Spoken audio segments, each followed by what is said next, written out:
Yes, TRK, we had a request tonight. Oops.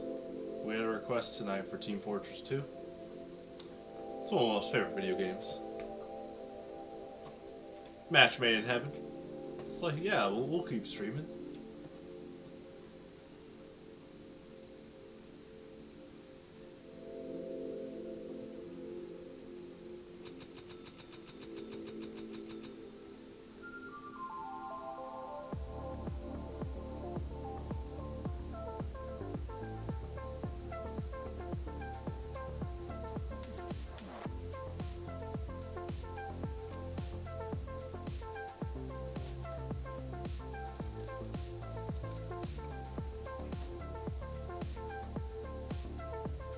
Here we go. TRK, let's stop, okay? No more counting up to 100. Don't make any fake YouTube buttons that you know I put up on my wall. No, don't waste the resources. Donate to charity. Here we go. TRK, let's calm down, okay?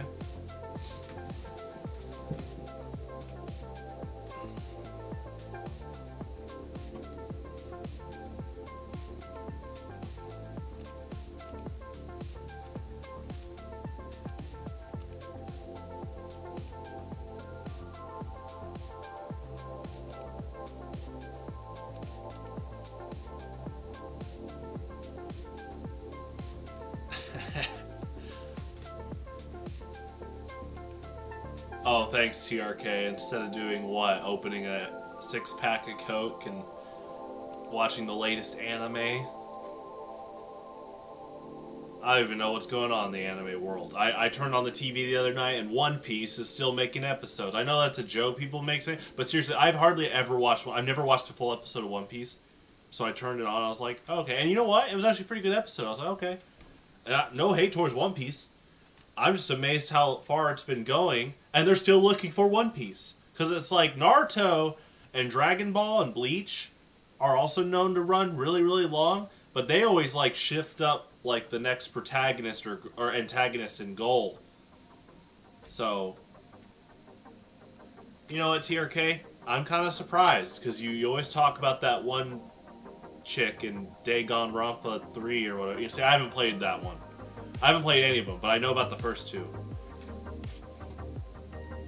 I guess it's technically not an anime. Well, they made it into an anime, but it's a video game.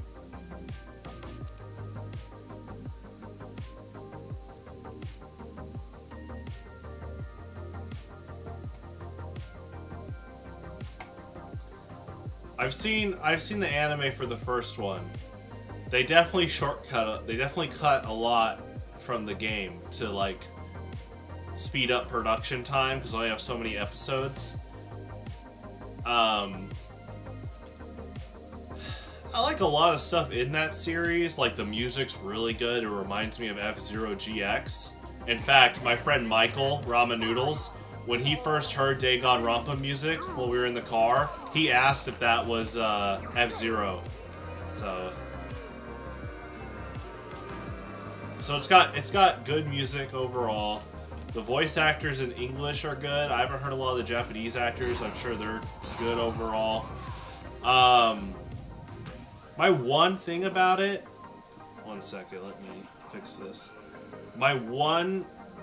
Here's my biggest gripe about Danganronpa. And again, I've seen the first two games. I know everything about the first two games plot-wise.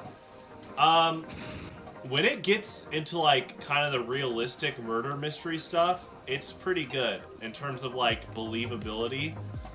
And that's here's my thing. When you set up a fictional fantasy world, it's important to be consistent. I just feel like towards the end of Danganronpa 1, the murder mysteries just got way off the charts. Like the explanation they had to do for some of it was just like, nah, this is a little Deus Ex Machina, starting to tap into like really unbelievable. Oh, there just happens to be this big apocalypse anime, big trope, big bad. I'm like, okay, guys.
Okay. You know what? I'll take your word for it. I'll eventually look into the third game. Okay, I just feel like they kind of dropped the ball. Like, the first game, it sets up some pretty believable murder mystery stuff. I mean, the premise is pretty awful in terms of, like, humanity. Like, you know, you're looking at horror movie Saw levels of, like all these humans are locked in, and now some of them are showing their true colors of being just flat-out murderers. So the premise is already awful. So once you're willing to be like, okay, this is a Saw movie, like, okay, let's see what happens. Some of it does get believable once you see how evil some of those kids are, or some of those like school students. You know, I know there's like a spoiler about. Well, the game's been out for over 10 years. Like that whole spoiler at the end where they're basically like all college age, like they were in there for 2 years of amnesia. There's just some stuff I feel like they should have foreshadowed a bit better, but I will say and again, okay, spoilers. If someone's watching this and you haven't played Danganronpa yet, the next 5 minutes are going to be spoilers talk. So 3, 2, 1. Okay, I feel like after the Celeste murder case, that's when it started like going off the wall. The Celeste one was like believable of how awful she was, and like the setup actually was believable. But after that, they just started saying, "Oh, it happened because this person had these powers and this," and I was like, should have had a little more setup.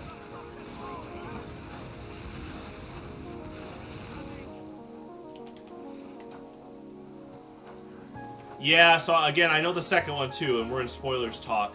I will say, they were pretty witty about writing how Gundam technically killed the coach. Because it's, you know, Gundam is actually like a good guy. And so I was like, how in the world are you going to write off Gundam as a murderer? And so they did a pretty good job of being like, the rules of the game is that one of us has to die. So it was like a sacrifice written off as a epic duel. So I was like, okay, that took some creative writing. But yeah, it's...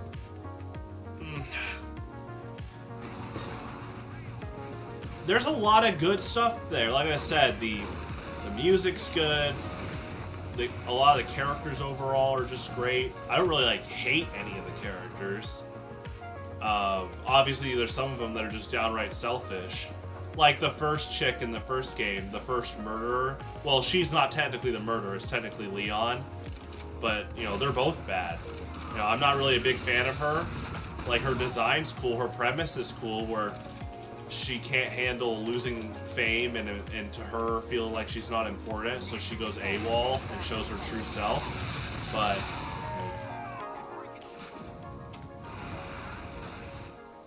is the third trial the Gundam one? I think that is, right? With the towers? Oh, okay. The trial itself. That's another thing. I understand sometimes... Oh, okay, that's the fourth. Which one was the third one? I don't remember. Was that the double murder? I think it was the double murder, right?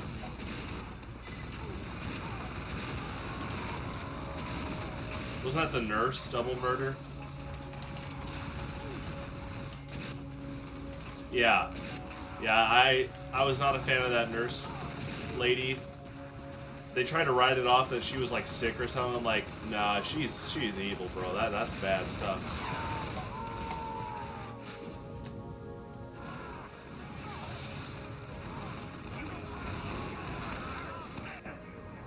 I mean, I know like in that game they really dialed up how outlandish it is.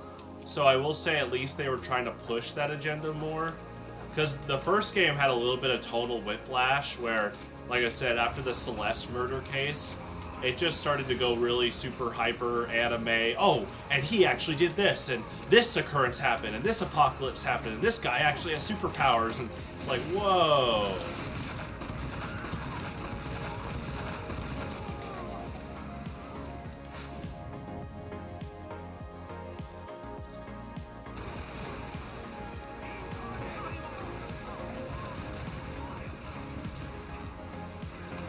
So did you play these in English, or is there like a Dutch dub?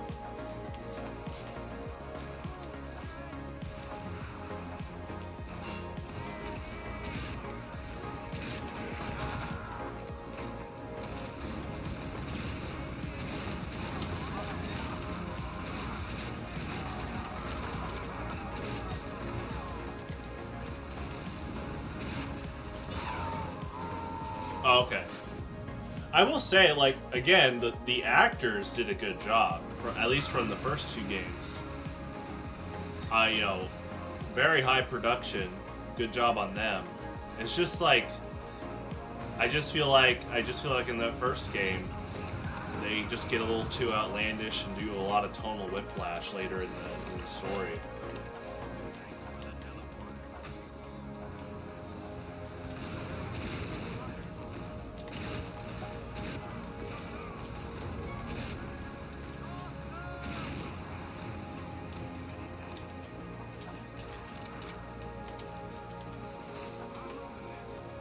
It's so funny that you joined Woods. You joined Woods at the tail end of when Halu was there, and Halu was always associated with his avatar being Monokuma, and so you already knew the context of that character, and you're just like, of course, someone like Halu would unironically want to like look like he's associated with Monokuma.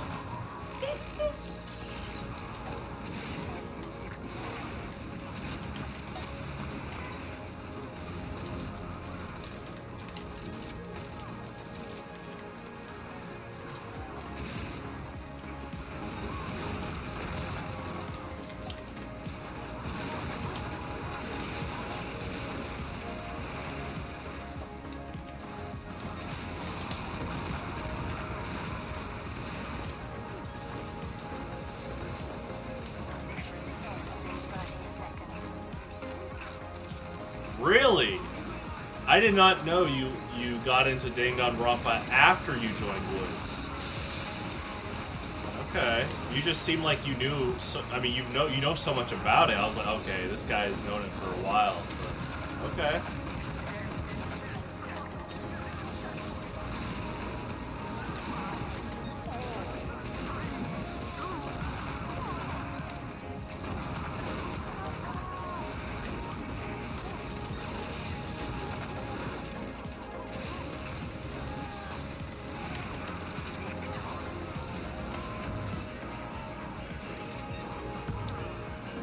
Yeah, it's kind of taken off. Like, I got into the series in 2017 because got into the series. I learned about it in 2017, and again, I loved the music and I thought the characters overall were great. So I definitely like delved a bit more into it.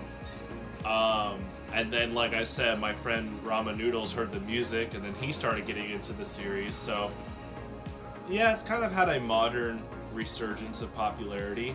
Like, so much that when I learned about the game in 2017, I was surprised to learn it came out in, like, 2011. I was like, I was in high school when this came out, and I honestly just did not hear about that game at all. So I thought it was a lot more new.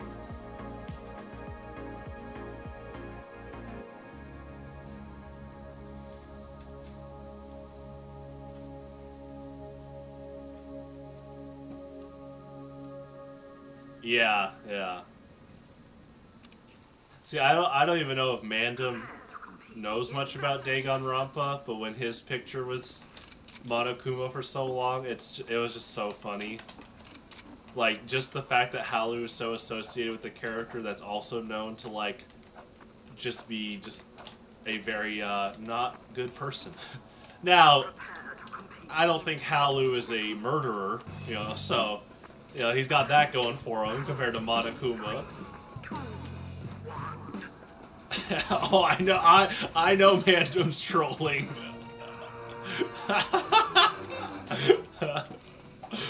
Oh my gosh. He, so much so, he tries to get me to go on troll campaigns. I'm like, nah, man.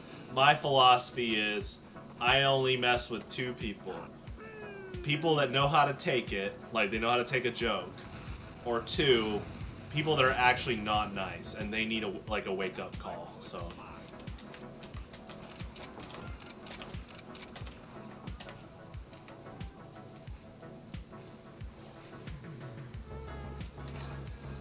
and drop for this engineer.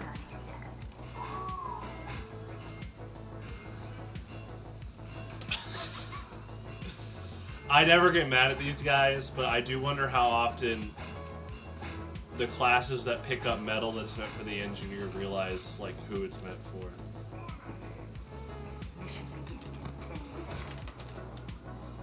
Well, TRK, the fact that you're asking that means that you need to reflect more on your life.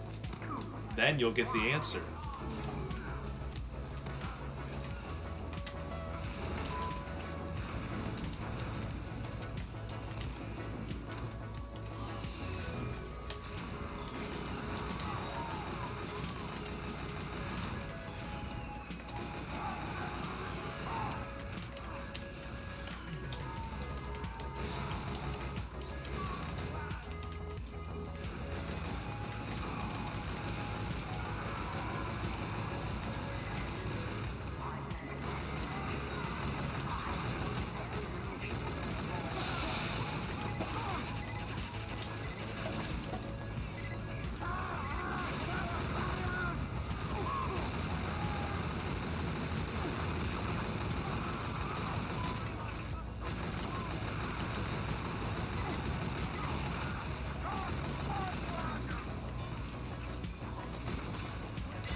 Well, TRK, we're not done with the deck. I need to fill out the Trainer Sports Stadium energy line. And the best answer to that question is his deck is in the simulator. So either you get a friend or me to, because one or the other, to test against you with the deck, or you can test against yourself. That is very handy. I know some people are going to find that very useful when a tournament comes up, where they can just put two decks next to each other on a playmat. But yeah, I mean, also the banana. So Heavy has this weapon that heals a bunch when he eats it, but you can also toss it as a health pack to your teammates. So a big thing with Heavy is his minigun does a ton of damage, and you know, you're dedicating, like you look at this, bam, you're dedicating your wind-up to whatever area you're in. And so the banana is a quick way to help your teammates or yourself out before you go back to like controlling space. You know, you're kind of the sustainer. Like I'm gonna drop banana, and then yeah, we just pop Uber. But you know, that it's part of playing, you're kind of playing a bit of helpful support. You never know if your teammate will always pick up the banana, like when you throw it behind you, but you might as well if you have the time to do it. This is a game of inches, so every bit of chip damage makes a huge impact. It's kind of like Pokemon TCG. I'm sure you've realized that 10 damage makes a huge difference. There are games where you will be 10 damage off, and it might be a crucial play. Your opponent gets momentum back.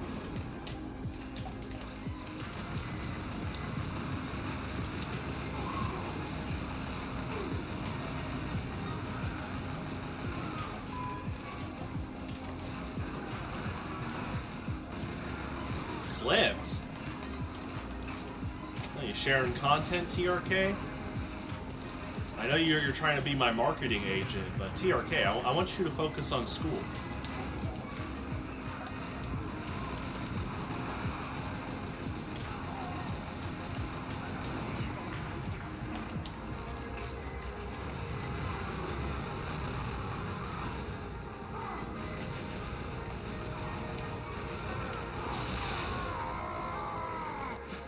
I mean, it is like it's like Melee, Pokemon Showdown. Those are called games of inches because at a high level, you give them an inch and they take a mile.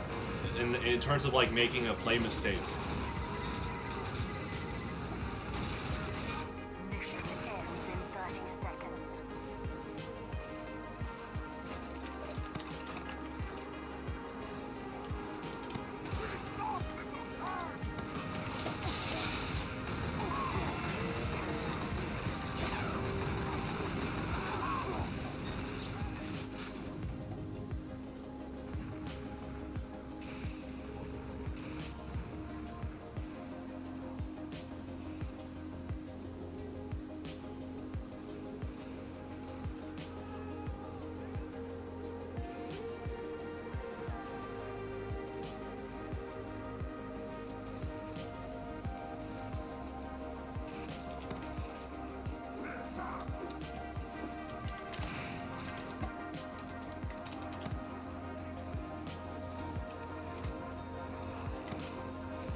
He did.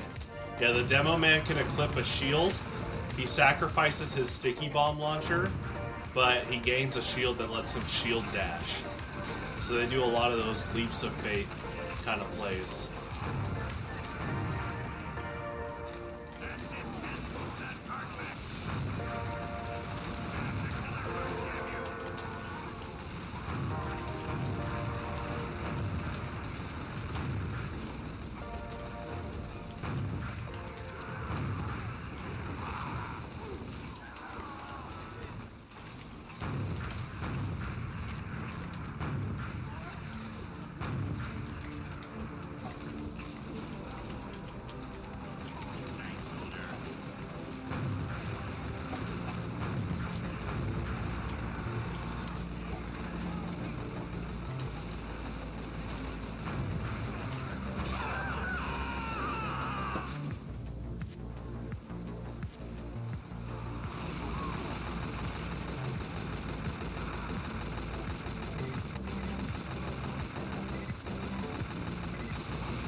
So I main pyro, I second engineer.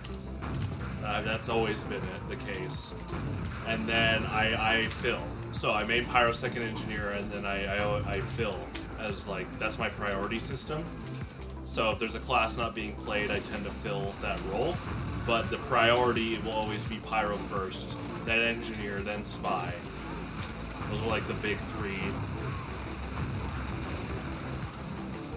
Yeah, so Soldier has a bunch of different bugles. Look at the bottom right, there's a rage meter. The more damage I do, the more I build up this meter. And once it's full, I can pop the bugle. And then this specific bugle gives defensive buffs to all my team that's around me. So it's very useful to help sustain and maintain a chokehold like what we're doing right here. Notice how we're covering these two flanks. Well, Spy's really good at bypassing that, but we're trying to hold these two flanks so that they don't push the cart up the ramp. Saxophone, actually in the game, TRK. 1 second.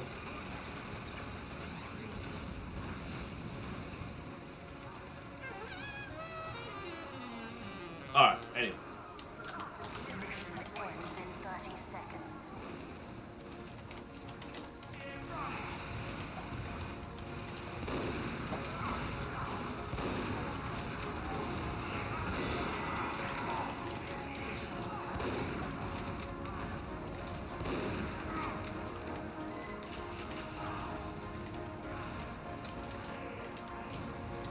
TRK, I know English isn't your first language, though I am surprised because you're very fluent and good at it, but, you know, you'll get your instruments down.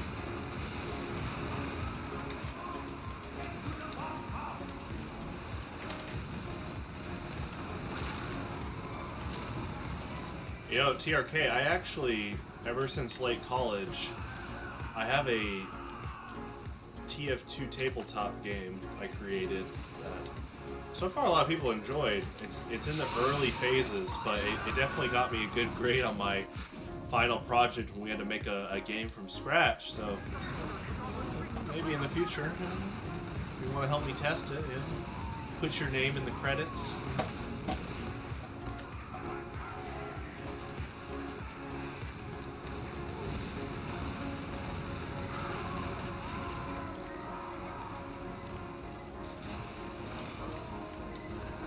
Like a board card game. It's like it's kind of like how TF2 is. It's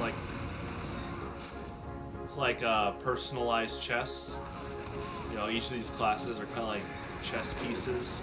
They do a bunch of different things. High skills through. Okay,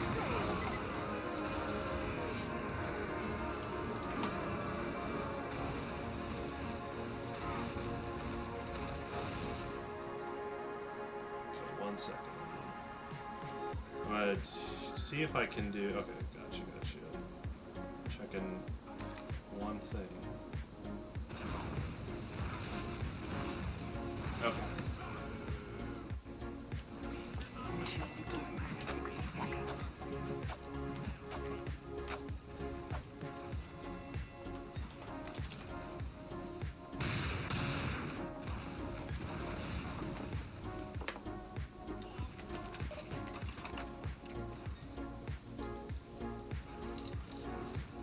But I do like your momentum so far in Highlander. That is I'm very gracious for how fast this game has been growing. The game's been around since 2015, but in the past, just this year, we've had so many new players show up, and they're telling their friends they want to play. There's like a competitive history. The lore. You know, we're gonna have a wiki page soon. At this point, you know, right now we're in the reign of Steven Greninja. Can it be stopped? But before that, it was the reign of Ryan, and then the reign of Vance and Ryan. You know, is the reign of TRK, you know, coming upon us? We'll see. The dominance of the Donzo strategies.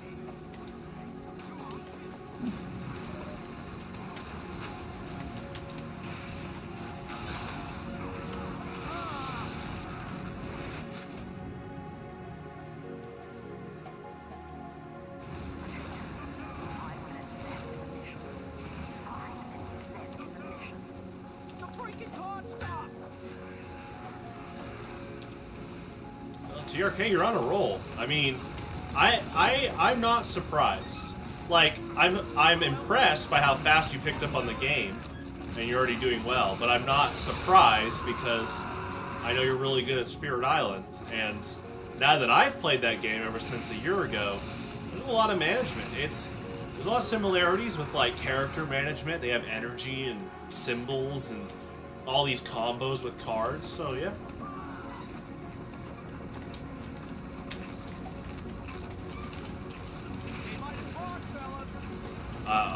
Hold on, TRK. An Emplemon video. What, is he going to join the Alinos Gateway Discord and start interviewing us? Yes, what do you know about TRK? Here we go.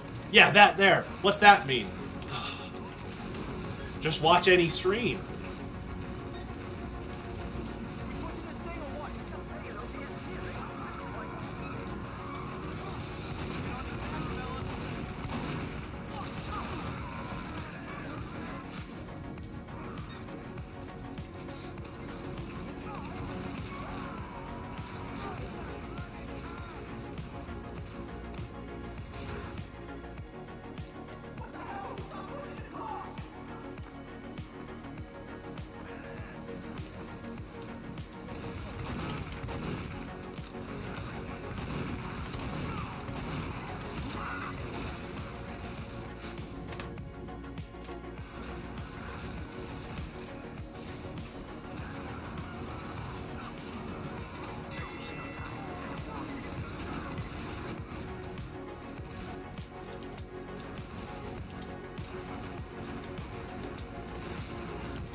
Uh-oh. How's it going, Sax? I know, I'll just say it now before you type it. Let me cook, hear me out. Let me cook, hear me out. No, hear me out. I got the deck. I'm gonna win this month. I got the strat. Steven's going down. Well, Sax, I guess you can leave now. All you need to be said. It's been said.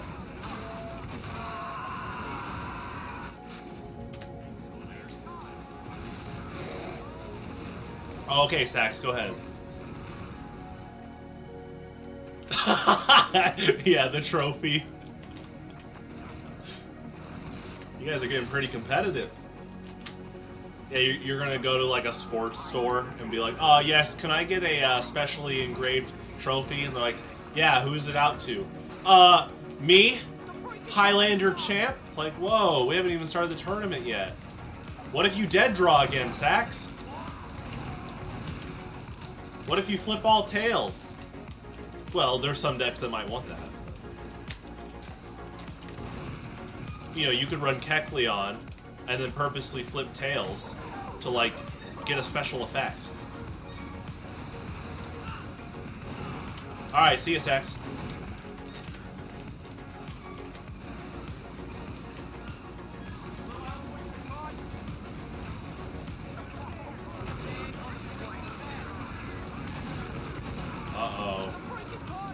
Watch the trash talk, TRK. I don't know if Sax can handle it.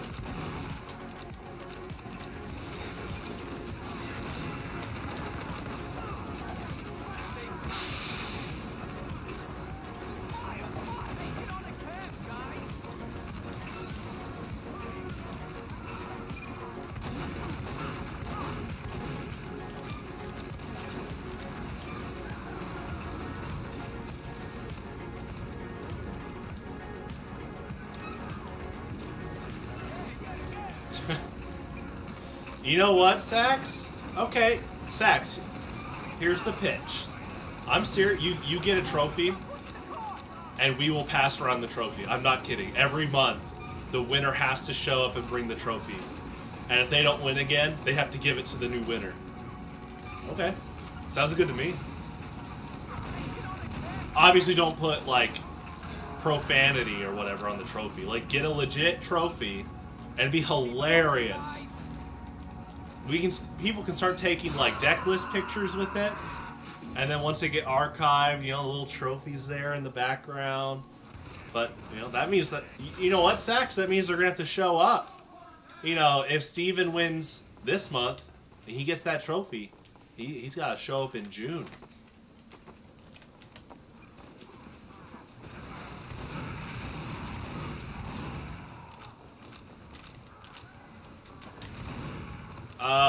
Well, TRK, thankfully we don't have any known physical ragers. The most rage we've seen is, you know, there's a little bit of Sax rage, a little bit of lasagna rage. That was a few months ago. He's just like, that's broken.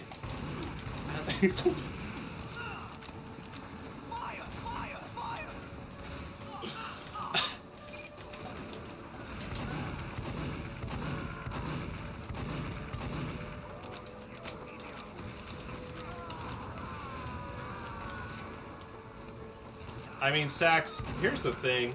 Do you know how many people have, like, old trophies laying around their house? Whether it's from, like, Boy Scouts, Pinewood Derby, or, like, competitive, like, mini boat sailing? I feel like someone in the group might have, like, just, like, a trophy hanging around that we could repurpose. So we don't even have to really spend money. But yeah, we need some type of, like, treasured physical item. It's gonna be like the Infinity Gauntlet, and you guys are gonna just keep fighting over it. And we're just gonna have little energy symbols in the gauntlet. You know, there's 11 elements, there's 11 types in the TCG, so it's just this like, branded Infinity Gauntlet with all the energy.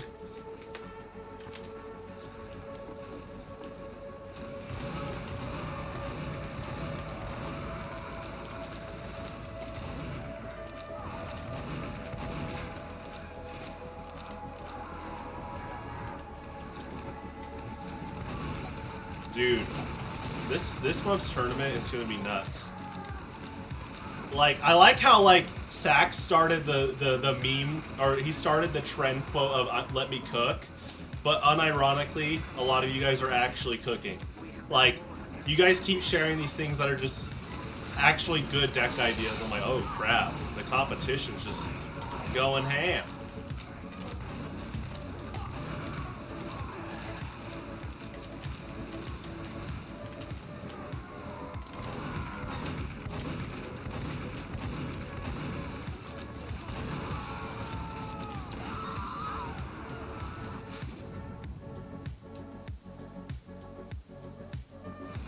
Really? Oh, wow. How are they stored, Sax? Are they on shelves, or are they just kind of cluttered in a pile?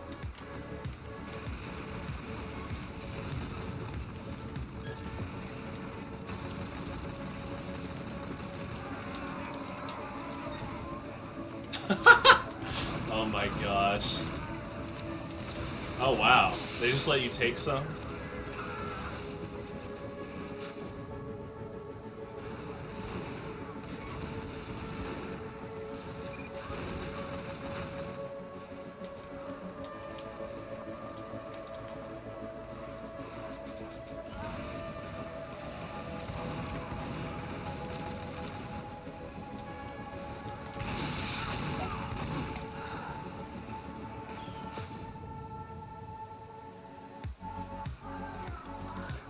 Oh well, Sax, I wouldn't steal that stuff.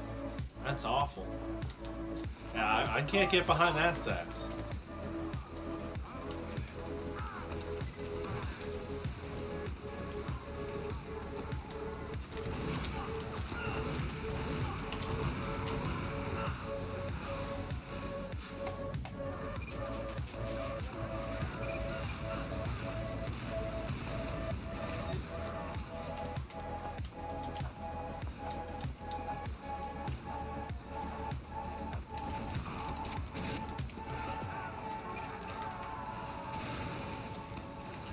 gosh, I can see it now. Once we get a trophy, I know some of you guys... Now, let's be good sports. You can have the trophy, but I just... If I don't say this now, some of you guys are going to take pictures, put it on top of your car, or like lay in a chair with it in your arms and just drop it on the Discord. People will be like, I'm seething, you know?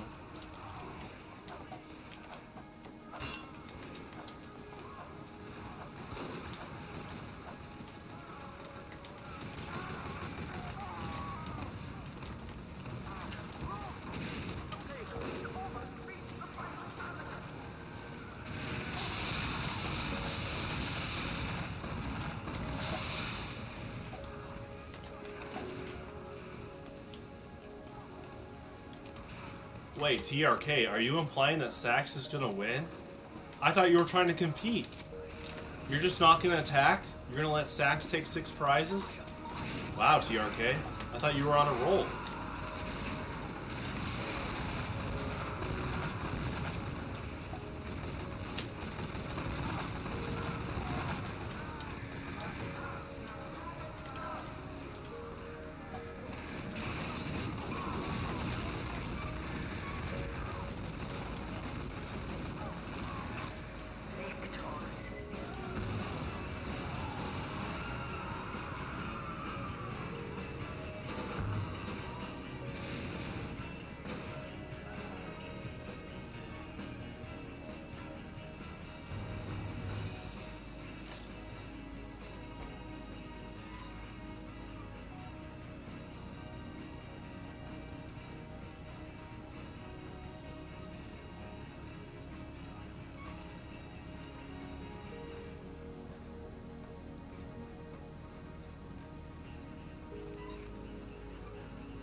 Wait, you're not flying out to Kansas City for these? Wow, TRK. I thought you were dedicated.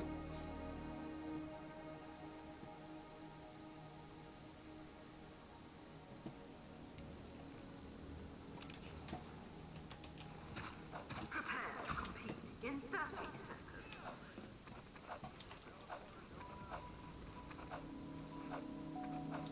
seconds. He might. You know, don't try to inflate his ego too much. He might be like, I am gifting you with my holy deck list. Here it is. Go win the tournament. And then if they don't win, he'll just say skill issue.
TRK, what you've built so far? Yeah, kinda.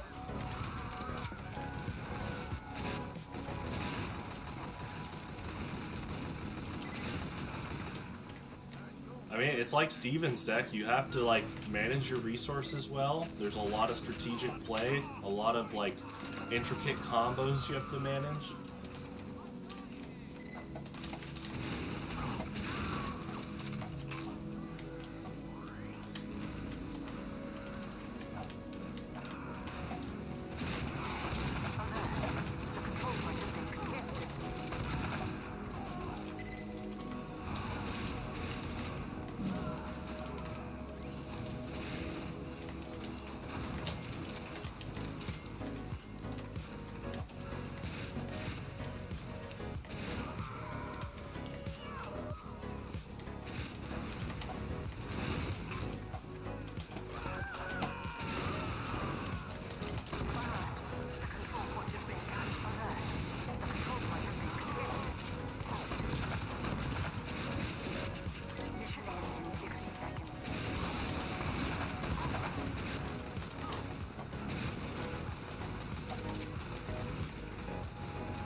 Yes. So TRK, you are locked into your 60-card deck. That's kind of the beauty of it.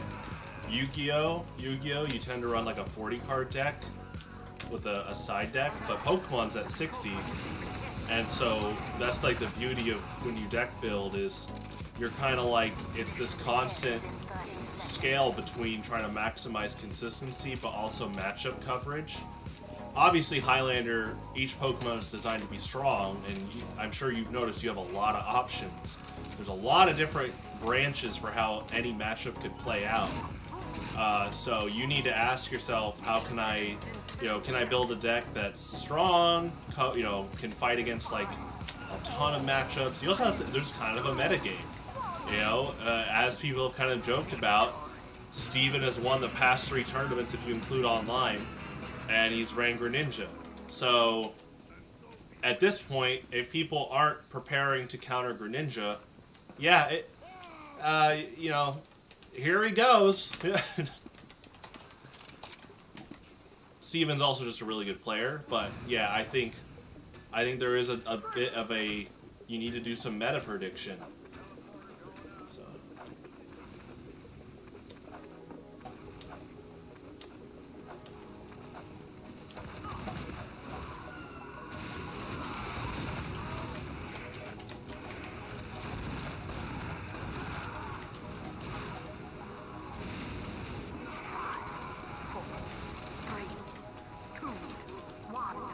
Control point enabled.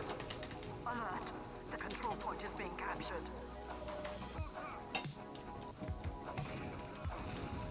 We have lost the control point.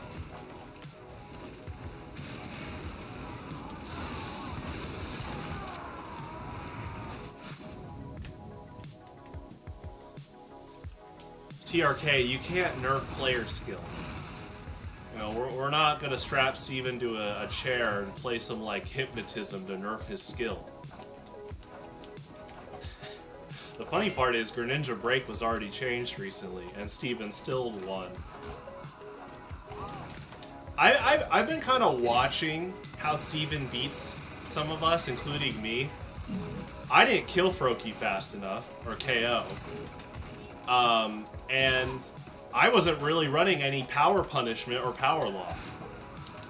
And if you can cut off like Starmie or Greninja, some of that stuff does start falling apart. And you can run like Aerodactyl or Gengar or Ampharos. A lot of Pokemon that can really mess with him. Or you can just run a grass type attacker. Well, 150 HP, breaks take 20. And he has to discard 2 water. That's the thing. In isolation, Greninja Break has to discard 2 water. Like I said, people need to stop the Starmie Frostmoth train. They need to work more on bench hitters. Last month, someone was going to play Gengar, but they didn't show up. And I think that would have been a crazy matchup, because Gengar can just, like, take out Starmie ASAP. You just curse over, like, a damage, Shadow Room for 60. And they usually run spread already, so usually Starmie just goes down. And then without Starmie, he has a hard time recycling from the discard. You can also just run Canceling Cologne.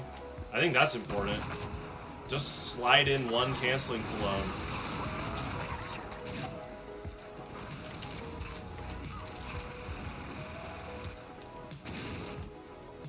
Also, he's weak to grass. You could tech in some like pretty strong grass attackers.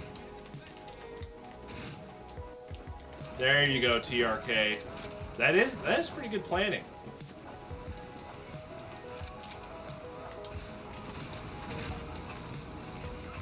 I know Steven also plays every week. Not just like Highlander. That dude's like, he's going to the Warrensburg like standard Pokemon leagues. He keeps his chops up. I've watched him play. He knows about like solid game state and stuff. So before Steven started really showing up to a ton of events, the joke was mainly about Ryan winning everything. Because Vance moved away. It used to be like a fierce Vance versus Ryan rivalry on like who was gonna win. Then Vance moved away, and then it kind of was like Ryan versus Niles. But Niles has been busy on a lot of the Highlander days, so he hasn't showed up. So now it's kind of turned into Ryan versus Steven. But Ryan's been Ryan's been experimenting with a lot of deck ideas, and yeah, he'll like give Steven a run for his money, but lately Steven, you know, has come out the winner. You know, archive all this once we make a documentary on, you know, Steven's reign in 2023. Mission ends in 60 seconds. Mission ends in 30 seconds.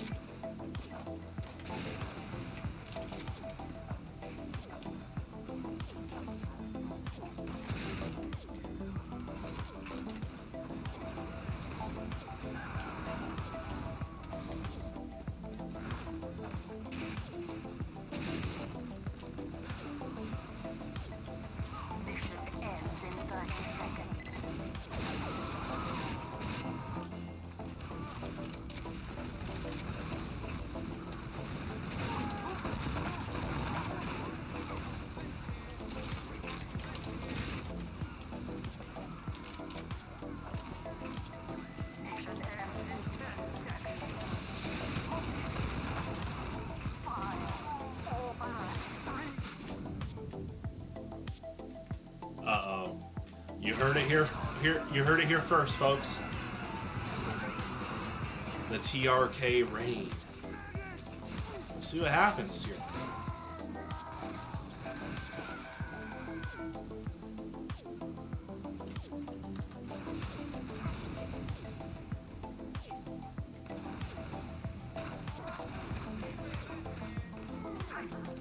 The average tournament has 5 rounds. Each round is 45 minutes, so, and it's Swiss. You know, we talked about this last time. There's I run an algorithm app, Magic the Gathering, to like compile resistance and stuff. At the in-person monthlies, it's usually like top 3 get rewarded, get prizes. The online ones is just first place, but you know, it's a great. Online started due to popular demands. We had a lot of out-of-state people asking about it, and then people were like, "I want another tournament to practice." And I was like, "Okay."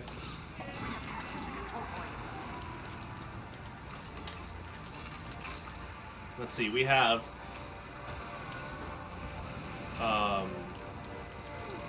someone from Oklahoma, someone from Nebraska, and someone from California, and now someone from the Netherlands that all want to play in online tournaments. So. No, it's one game. The only time it's best 2 out of 3 is if there's like 4 to 6 If there's like 5 players, if there's only 4 players in a tournament, it's 2 out of 3. But once it hits the 6-player threshold and above, we do the standard 5 rounds. And we'll always have an even amount of players, so no one's going to get left out for like a bye round. So.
control point is being captured.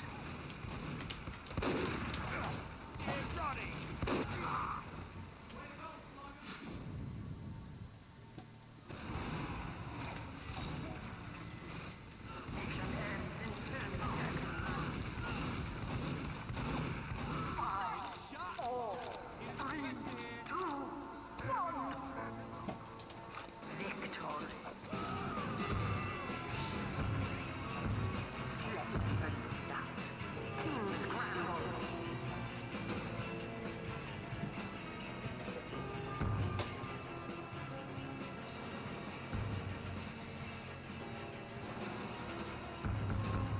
That's a match.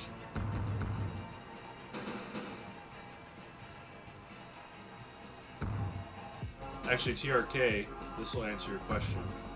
Right when this map loads, right here, you can see the playtime of all 9 classes from me. So right here, Pyro, 256 hours and 52 minutes.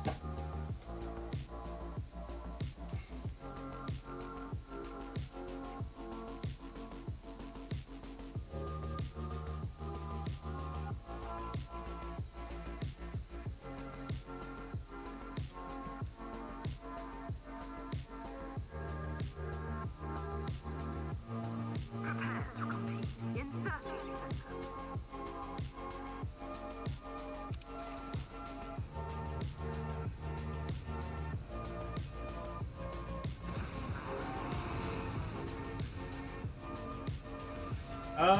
I mean, Competition begins it's like in 10 seconds.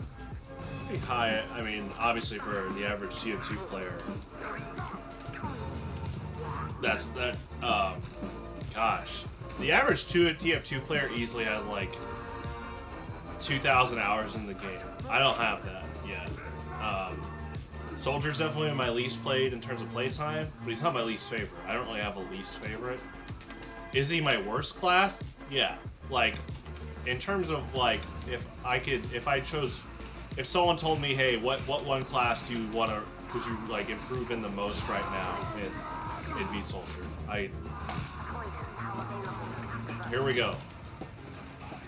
This whole map. Let's get that personal upgrade going. That improvement. The game sense. You know, how do I apply that to improving at my soldier plays?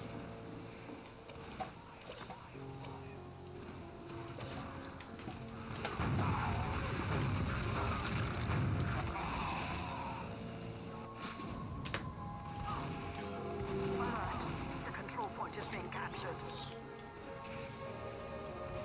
We have lost the control point.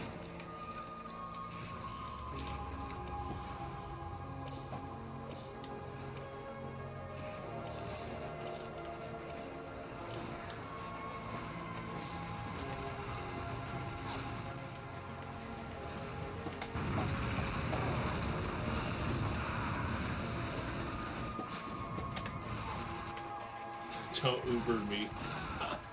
That's funny.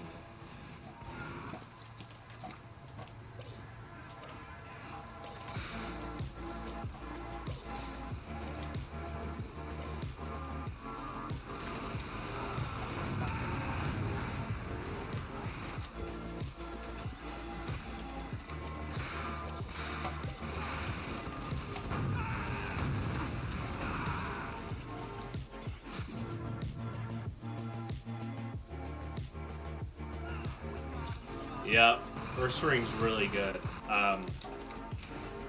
In the early days of Highlander, like when I started hosting events, one of the first like big decks piloted by Vance Kelly in terms of like was consistently winning was Moltres, Rayquaza, Zapdos, and so he ran a bunch of like fully evolved basic Pokemon.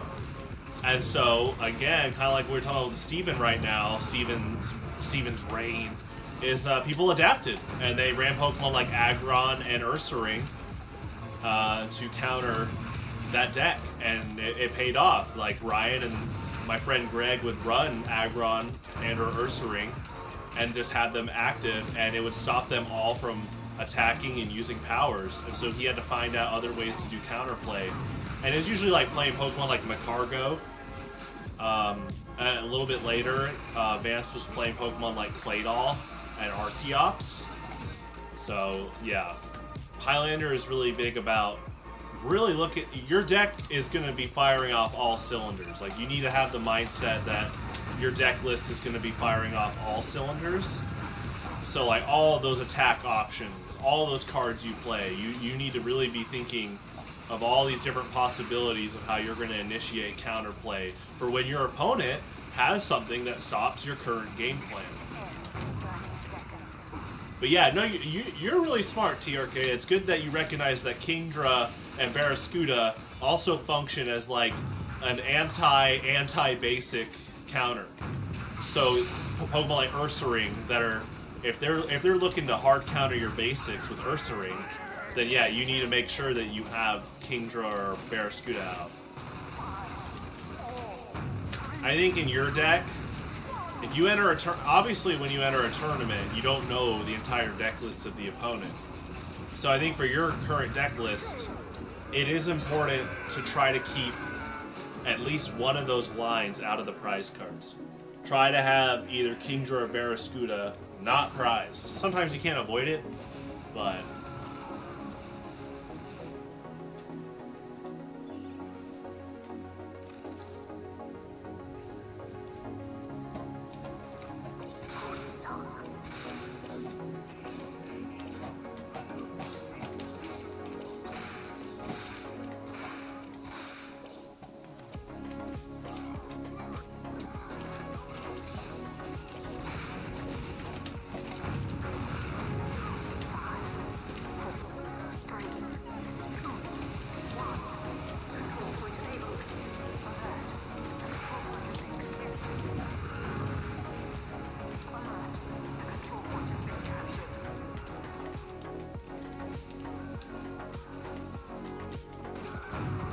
that's a good sign.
Are you talking about the one you just sent me? So there is... Okay. I'm about to say, okay, there is one common misconception new players fall into. And I'm going to tell you right now.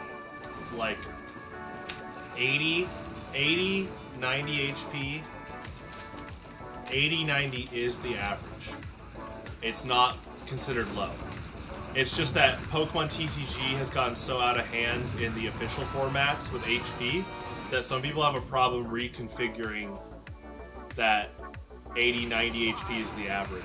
Because now Pokemon are packing like 150 HP easily as like stage 1s. It's crazy. 80, 90 HP is the average. But like you said, you need to look at the whole card. Some people are like, oh, like, okay, Reuniclus is a perfect example. For quite a while, you know, some outside opinion was like, oh, Reuniclus only has 80 HP. I'm like, well, 80 is the average. I know for a stage 2, that's a lot on the lower end. But then, Psykid has been doing really well with a Reuniclus focused deck because he looked at the entire card. He didn't just look at the HP and go, oh, I don't know about playing that. He took full advantage of damage swap, the net force, where you know, and then being able to move energy around and special attach, like energy acceleration, and he properly covered a lot of things that, you know, like he was running Leafy Camo Poncho to protect Reuniclus on the bench. So he was playing with Reuniclus's strengths while finding great ways to like cover for him and stuff. So that's what I always try to tell people is look at the entire card. People, like, we have one guy, Rama Noodles. Most of his Pokemon have 90 HP and below, but 80 and 90 is the average. Another bonus is most of his Pokemon have free retreat. And now he's running cards like Rescue Carrier that just grabs 2 Pokemon from the discard that have 90 HP or less. And he's just blitzing the opponent. He's taking advantage of how fast these Pokemon are with free retreat and all that. So yeah, I might have to write an article about it. It's just a pitfall people fall into. In fact, I think part of Steven's reign is that a lot of people are trying to run just big, giant, heavy hitters, which are good, but their common pace is a bit slower. They're not running these 70, 80 HP fully evolved Pokemon as much that can just blitz Steven. And Steven told me, he's like, man, if more people ran faster Pokemon, like, that just did so much damage from the get-go, he's like, I'd be in trouble a lot more. He's like, that's a weakness to my deck, is if my opponent splits me more. But I've watched the matchups, and people are also running, like, a bit more of, like, setup-oriented decks, and they're not firing off all cylinders and damage ASAP, allowing Steven to do, like, lethal setups, so...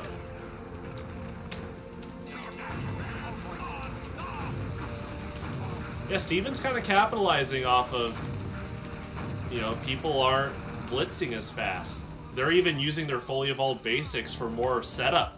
But then, that Beartic deck I played you with, that guy got second. And he was kind of giving Steven a hard time because Pokemon like Beartic and Dracovish, you know, are ready to go from the get-go. Masquerain has that, was like 80 HP. But Masquerain, like, hits like a truck, especially, like, when you add retreat costs. Like, Masquerain has a lot of great tools. Yeah. Definitely, yeah. I'm glad you're asking these questions now. I definitely think that's a big misconception, is, like, HP numbers are just warped for some people. They look at these giant stage 2s like Torterra with 140 HP, and they think that anything below, like, 140... is like, it's like, bro, these cards are all designed, like, you need to look at the entire card. It's not just, you know, HP.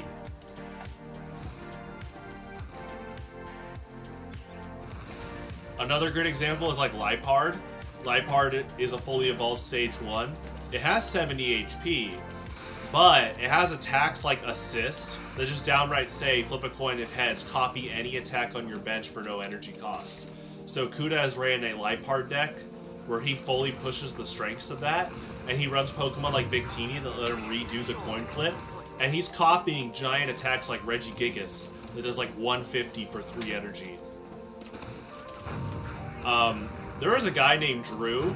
He hasn't played as much recently, but he ran an Excelgor deck. Excelgor has that 70, 80 HP range, but he has an attack called Deck and Cover, which does auto poison and paralysis. And he just found ways to cycle Excelgor.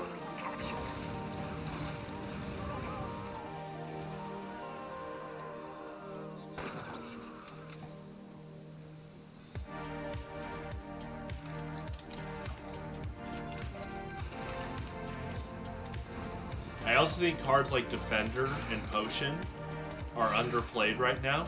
I think they're both really good. Like I said earlier today, it's literally like 10 damage makes such a difference in this format. So running a card like Defender that's minus 20 is really big. Alright, you can let me know, Sax. You know, make sure you're subscribed.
Yeah, Sax has been wanting the Highlander version of Red Room for a while, but I cannot make a Highlander version until I have multiple iterations of the card, because Highlander was started in 2015 as a respect to the history of the card game, and then making my own format with it, making every card strong, so. If you pay attention, each Pokemon kind of has like this kind of historical consistency. They're kind of known to do different things. Like if you type in Weezing, Weezing often is associated with poison and kind of damaging himself with like big explosion attacks. And so I kept that intact when I made the Highlander version.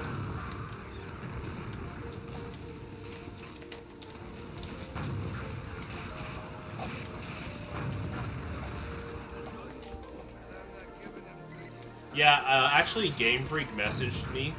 They said that the next Reverum card is gonna, for 1 metal energy, it just knocks out a Pokemon named Greninja.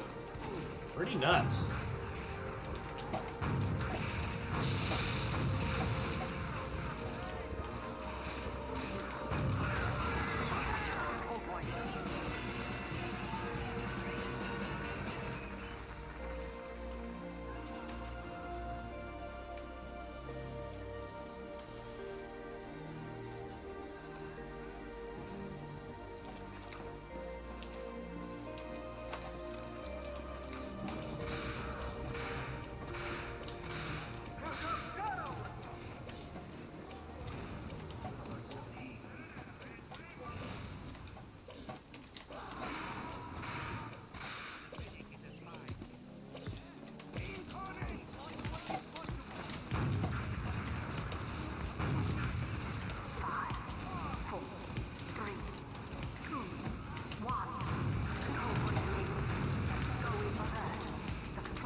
most, I mean,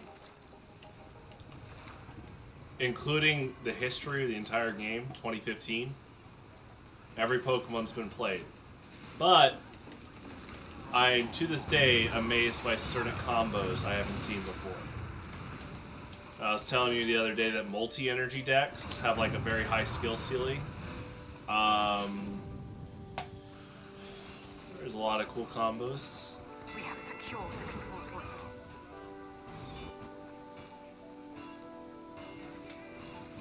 Alert.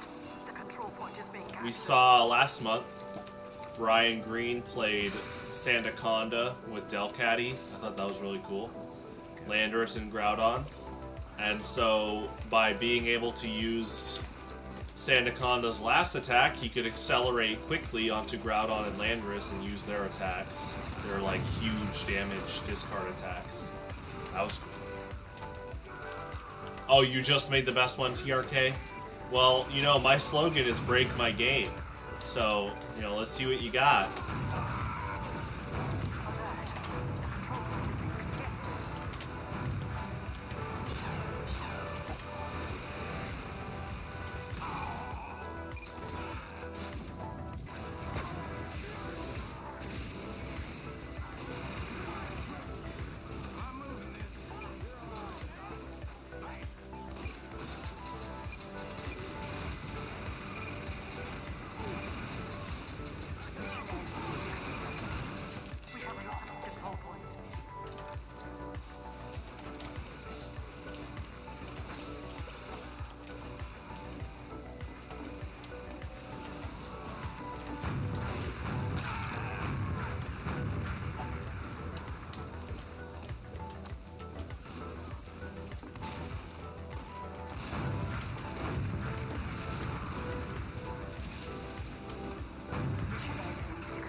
Some of these usernames.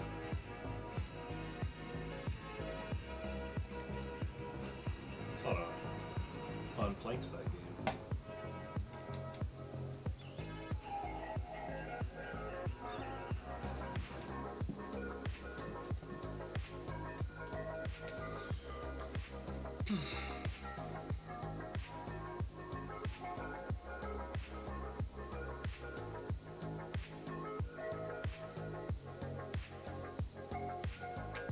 You know what? I think I know why those are missing sacks. Um, Sometimes when people make decks, either it's me or the player doesn't actually copy the card, and it goes right into the deck. And so it's not left in the pile afterwards. So I can quickly change that.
know, TRK, you could have just called it trumpet in Dutch, and I probably would have believed you.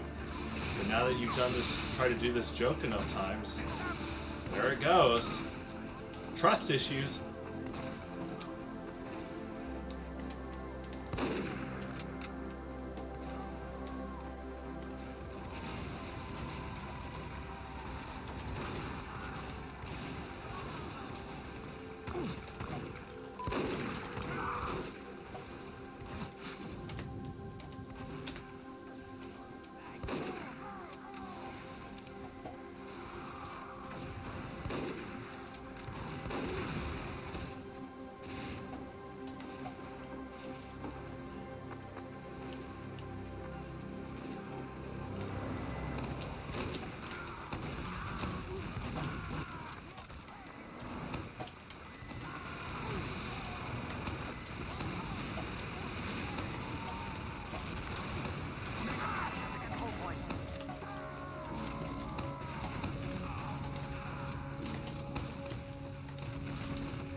Alright, good night, TRK.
Conceptualize.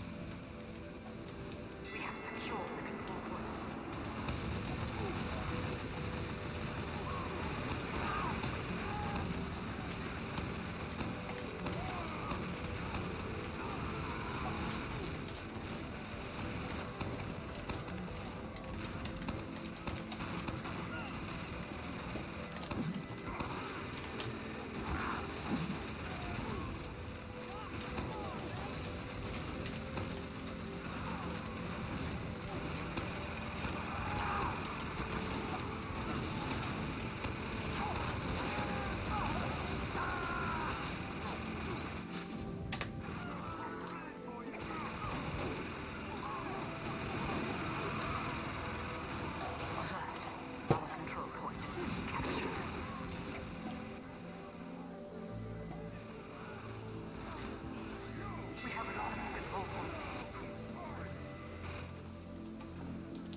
This will be my last map for tonight. Alert! The control point is being captured.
Nice.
We have captured the control point.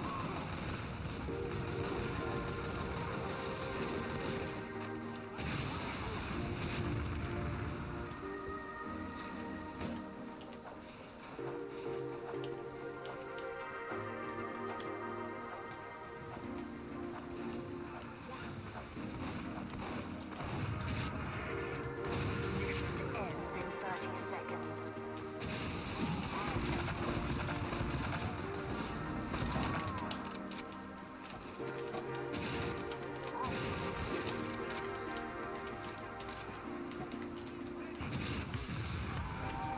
Alert. The control point is linked. Mission ends in 30 seconds. 5, 4, alert. 3, 2, 1.